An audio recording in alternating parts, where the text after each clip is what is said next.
ఏమంటాడు? దయచేసి చదువుదాం. సమీపించి ఇట్లనను, దుష్టులతో కూడా నీతిమంతులను నాశనము చేయుదువా. Praise the lord. Hallelujah, hallelujah. ఏమిటండి? అబ్రహాము ఎవరి సన్నిధిలో ఉన్నాడు? దేవుని సన్నిధిలో మాట్లాడుతున్న మాట ఏమిటనంటే, దుష్టులతో నీతిమంతులను నాశనము చేయుదువా. దేవునికి మహిమ. హల్లెలూయా, హల్లెలూయా. అంటే చూడండి, అబ్రహాముతో ఉన్న సందర్భములో ఏమిటండి, లోతును జ్ఞాపకం చేసుకుంటున్నాడు. అంటే దేవాతి దేవుడైనటువంటి యెహోవా ఆ సొదొమ పట్టణమును గొమొర్రా పట్టణములను చూడడానికి వచ్చినప్పుడు, ఈ సంగతిని నేను మరుగు చేసేదనా నా స్నేహితుడైనటువంటి అబ్రహాముతో చెప్పకుండా అని అన్నప్పుడు, ఆ సందర్భాన్ని అంతా విన్నప్పుడు, దేవుడు తనతో మాట్లాడిన వాటిలన్నీ విన్నప్పుడు, అబ్రహాము దేవుని సన్నిధిలో నీతిమంతులను జ్ఞాపకం చేసుకుంటాడట. Praise the lord. ఏంటండి, ఎంత ఆశీర్వాదకరం అండి, దేవుని స్తోత్రం. కాబట్టి ఇక్కడ మనం జ్ఞాపకం చేసేది ఏమిటంటే, లోతు ఎక్కడున్నాడు? సొదొమ గొమొర్రా పట్టణములు ఉన్నాడు. సొదొమ గొమొర్రా పట్టణములో ఉన్నటువంటి వారు ఎలాంటి వారు అని అంటే, బహు చెడ్డవారు, దేవుని ఉగ్రతకు పాత్రులైనటువంటి వారు. అలాంటి వారిని దేవుని యొక్క ఉగ్రత కనిపెట్టడానికి వస్తే అబ్రహాముతో జ్ఞాపకం చేసుకున్నప్పుడు, అబ్రహాము దేవుని సన్నిధిలో మాట్లాడుతున్నాడు. ఏమని? నీతిమంతుణ్ణి చంపుతావా అంటున్నాడు. Praise the Lord. మన వాక్యం కూడా ఏం చదువుకున్నాం? నీతిమంతులను జ్ఞాపకం చేసుకున్నట ఆశీర్వాదకరం. ఎక్కడ జ్ఞాపకం చేసుకున్నట అంటే, దేవుని సన్నిధిలో జ్ఞాపకము చేసుకున్నట మనకు ఆశీర్వాదకరం. దేవుని సమక్షములో అబ్రహాము లోతును జ్ఞాపకం చేసుకుంటున్నాడు. దేవుని స్తోత్రం. అప్పుడు అబ్రహాము తనతో బ్రతిమలాడినప్పుడు ఏమిటండి, అయ్యా 50 మంది ఉంటే, అందులో 5 తక్కువైతే, 10 తక్కువైతే, చివరికి 5 కూడా ఉన్నా, దేవుని స్తోత్రం, హల్లెలూయా. ఏంటండి, 10 మంది నాశనం చేయక యుందువా నేను. దేవునికి స్తోత్రం, హల్లెలూయా. నేను 10 మంది ఉంటే కూడా నేను నాశనం చేయను అంటున్నాడు.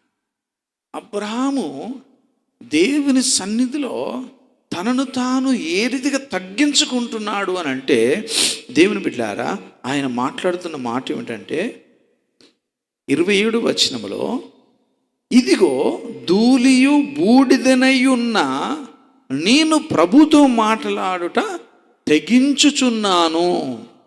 తెలుసుకోవచ్చు. ఎవరి గురించి నేను మాట్లాడుతున్నాను? భక్తిహీనుల గురించా? కాదు, నీతిమంతుడైనటువంటి లోతును గురించి మీ సమక్షంలో మాట్లాడుతున్నానయ్యా. నా విజ్ఞాపన ఆలకించు. దేవునికి స్తోత్రం. ఈ రోజున దేవుని బిడ్డారా, నీతిమంతులు కొద్ది కాలం ఉంటుంది కావచ్చు శ్రమ, ఏంటండి, కానీ ఎల్లకాలం ఉండదు. వారికి ఏదైనా తాత్కాలికమే. ఎందుకంటే పరిశుద్ధుల ప్రార్థనలు వారికి తోడుగా ఉంటాయట. దేవుని స్తోత్రం. ఎవరికి? నీతిమంతులకు. వారి విజ్ఞాపనలు మనకు కవచం వలె ఉంటాయట. దేవునికి స్తుతి కలుగునగాక. నువ్వు ఎలాంటి పరిస్థితులు ఉన్నా, ఎలాంటి పరిసరాలలో ఉన్నా, ఎలాంటి బంధకాలలో ఉన్నా, నీతిమంతుల యొక్క ప్రార్థన నీకు కవచముగా ఉంటుందట. దేవునికి స్తుతి కలుగునగాక. Praise the lord. అందుకే అబ్రహాము దేవుని సమక్షంలో అంటున్నాడు, బూడిదనై ఉన్నటువంటి, ధూళి అయినటువంటి నేను తెగించి మాట్లాడుతున్నాను. ఏమిటి అంటే, అయ్యా, దుష్టులతో నీతిమంతులను చంపుతావా? ఇది నీకు న్యాయమా అంట.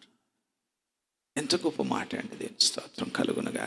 అందుకు దేవుడు ఆ పరము నుండి భూమికి దిగి వచ్చి ఎవరు చేసిన ప్రార్థనను జ్ఞాపకం చేసుకున్నాడట అంటే, చూడండి వాక్యములో 19వ అధ్యాయము 29వ వచనంలో దేవుని వాక్యం ఉంటుందండి. ఆది కాండం 19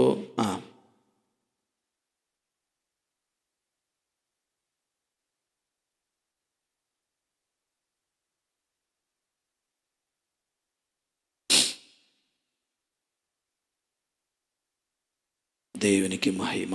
హల్లెలూయా. ఏమిటండి ఇక్కడ చూడండి మిస్టరీ.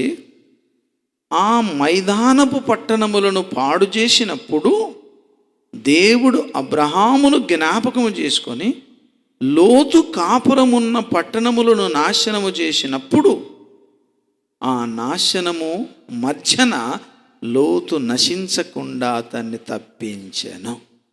చూడండి. Praise the lord. హల్లెలూయా.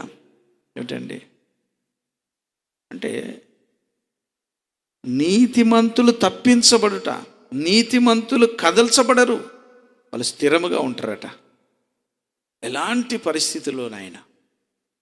ఎందుకంటే ఆ పరిస్థితులు లోతుకు కలిగినప్పుడు దేవుడు అబ్రహాము చేసినటువంటి విజ్ఞాపనను ఆలకించి లోతును జ్ఞాపకం చేసుకున్నాడట. దేవునికి మహిమ. అంటే దైవ వాక్యం ఏంటంటే, ఎవరైతే వినయము కలిగి ఉంటారో, ఎవరైతే దీన మనసు కలిగి ఉంటారో, ఎవరి మనసు దేవుని మీద ఆనుకొని ఉంటుందో వారిని ఎవరు కదిలించలేరట. ఎందుకంటే నీతిమంతుల ప్రార్థన వారికి కవచముగా ఉంటుంది. ఎక్కడ అంటే దేవుని సమక్షములో. Praise the lord. కాబట్టి ఈ రోజున జ్ఞాపకం చేసేది ఏమిటంటే, దేవుని బిడ్డలారా, ఆ యొక్క లోతు తప్పించబడటానికి కారణం ఏమిటి అంటే అబ్రహాము చేసిన ప్రార్థన.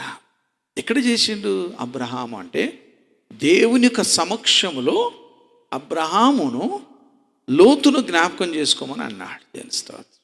మనం చదవబడినటువంటి వాక్యములు కూడా 112:6 వచనములో అదే మాట ఉంటుంది.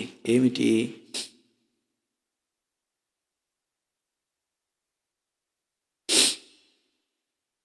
దేవునికి స్తోత్రం.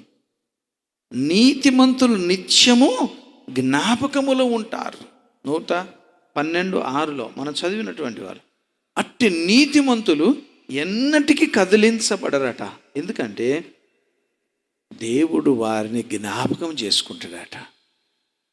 Praise the lord. ఏంటండి అంటే అలాంటి ఉగ్రత నుండి, దేవుని కోపము నుండి తప్పించబడడానికి కారణం ఏంటంటే అబ్రహాము చేసిన విజ్ఞాపన. ఇక్కడ కూడా వాక్యం ఉంటుంది, నీతిమంతులు జ్ఞాపకములో నిత్యము ఉంటారు. ఎవరి దృష్టిలో? భక్తుల దృష్టిలో, దేవుని దృష్టిలో వారు కదిలించబడరు అని అంటున్నాడు. కాబట్టి మనం దిగులు పడని అవసరం లేదు, మనం బాధపడని అవసరం లేదు. ఎందుకనంటే మనకు ఎవరున్నారంటే దేవాతి దేవుడు.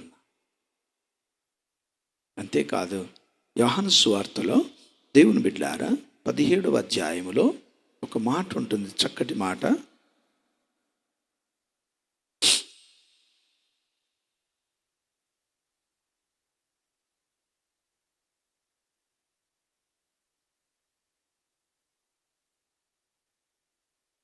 ఆరు వచనం,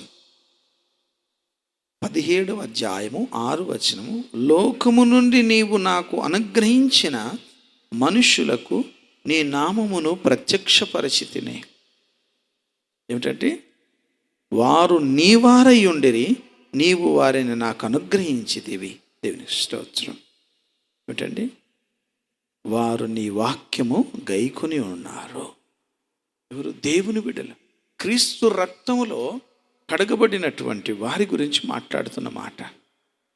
15వ అధ్యాయములో అదే మాట ఉంటుంది, నేను వారిని వాక్యమునందు ప్రతిష్ఠించి తిని.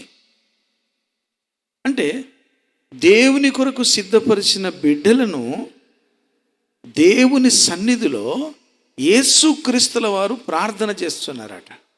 ఏమని? 9వ వచనం, నేను వారి కొరకు ప్రార్థన చేయుచున్నాను, లోకము కొరకు ప్రార్థన చేయటలేదు. నీవు నాకు అనుగ్రహించున్న వారు నీ వారైనందున వారి కొరకే ప్రార్థన చేయుచున్నాను. దేవునికి స్తోత్రం, హల్లెలూయా. ఏమిటండి, ఎవరు చేస్తున్నారు? మరణించి తిరిగి లేచి తండ్రి కుడిపార్శ్వమున కూర్చున్నటువంటి రానయ్యున్నటువంటి యేసుక్రీస్తుల వారు ఎవరి కోసం అంటే, తనకు అనుగ్రహించిన ఆత్మలు కీడు నుండి తప్పించబడడానికి, లోకము నుండి విడిపించబడడానికి ఆ తండ్రి కుడిపార్శ్వమున కూర్చున్నటువంటి యేసుక్రీస్తు ప్రార్థన చేస్తున్నాడట. ఎక్కడ? తండ్రి సమక్షములో నీతిమంతుడైనటువంటి పరిశుద్ధుడైనటువంటి ప్రభువైన యేసుక్రీస్తు మన కోసం, యేసు రక్తములో కడగబడిన ప్రతి బిడ్డ కోసం ప్రార్థన చేస్తున్నాడట. దేవునికి మహిమ కలుగును గాక. కాబట్టి దేవుని బిడ్డలారా, ఆ ప్రార్థన మనల్ని కదిలించదట, మనల్ని స్థిరముగా నిలకడగా ఉంచుతుందని అంటున్నాడు. ఎవరు చేస్తున్నారు మన కోసం ప్రార్థన అంటే, యేసుక్రీస్తుల వారు మన కోసం ప్రార్థన చేస్తున్నారు. అంత గొప్ప దేవుడు మనం తప్పిపోకుండా, పడిపోకుండా, నిలకడగా ఉండటానికి, స్థిరముగా ఉండటానికి ఆయన దివారాత్రములు మన గురించి ప్రార్థన చేస్తున్నారట. ఎందుకే? మనం నమ్మాలి, విశ్వసించాలి. ఎందుకంటే మన కొరకు ఒకరు ప్రార్థిస్తున్నారు.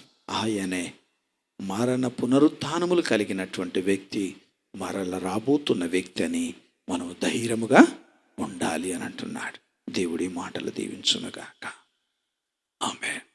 కళ్ళు మూసుకుందాం, ప్రార్థన చేసుకుందాం. దేవాతి దేవుడా, మహోన్నతుడా, నీ సహాయం కోరుతున్నాము తండ్రి.